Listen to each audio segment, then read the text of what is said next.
জাতীয় ঈদগাহে ঈদুল আজহার নামাজের প্রধান জামাতে অংশ নেন রাষ্ট্রপতি মোহাম্মদ শাহাবুদ্দিন, প্রধান বিচারপতি, মন্ত্রিসভা ও সংসদের সদস্য, রাজনীতিবিদ ও কূটনীতিক সহ সকল শ্রেণী পেশার নারী পুরুষ।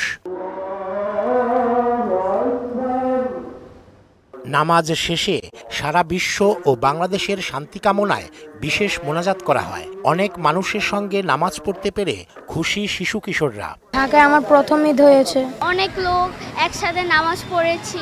গরু কোরবানি করব। জাতীয় ঈদগাহে নামাজ আদায় করতে পেরে আল্লাহর কাছে শুকরিয়া আদায় করেন নারীরাও। এটা ফার্স্ট টাইম আমার ঈদগাহে। সবার জন্য দোয়া করেছি, সবাই যেন ভালো থাকি। আমাদের ঈদগাহে আসার প্ল্যান ছিল না, রাতে আমরা একদম সাডেন প্ল্যান করি দুই ফ্রেন্ড মিলে। ফিলিস্তিনে যুদ্ধ বন্ধ ও বাংলাদেশ নিয়ে নিজেদের প্রত্যাশার কথা জানান মুসল্লিরা। ফিলিস্তিনের মুসলমানদের যেই সংঘর্ষ চলছে, যুদ্ধ চলছে, সেটা অতিবিলম্বে এটা স্থগিত হোক। পশু কোরবানির মাধ্যমে নিজের পশুত্বকে দূর করা। বাংলাদেশ যেন অর্থনৈতিক সংকট থেকে উত্তরণ ঘটাতে পারে। দ্রব্যমূল্য যেভাবে ঊর্ধ্বগতি হচ্ছে, এভাবে সাধারণ মানুষের ক্রয় ক্ষমতার বাইরে চলে যাচ্ছে। ক্ষুধাদারিদ্র্য মুক্ত হতে পারে এবং অর্থনৈতিক যে অব্যবস্থাপনাগুলো আছে সেগুলোকে দূর করতে হবে। ত্যাগের মহিমায় সবার জন্য সুশান্তি কামনা। এই আনন্দটা সবার ভিতরে ভাগাভাগি করে নিতে পারি। ভেদাভেদ ভুলে আমাদেরকে একত্র কাজ করতে হবে।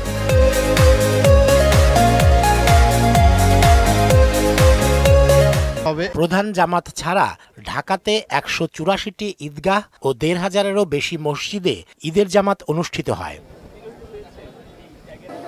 ঈদুল আজহার ত্যাগের মহিমা ছড়িয়ে পড়ুক সকল মানুষের মধ্যে, সেই সঙ্গে বিশ্ব মানবতার রক্ষায় ফিলিস্তিনের নারী ও শিশুসহ সকল মুসলমান নিধন বন্ধ হয়ে পৃথিবী ফিরুক শান্তির পথে।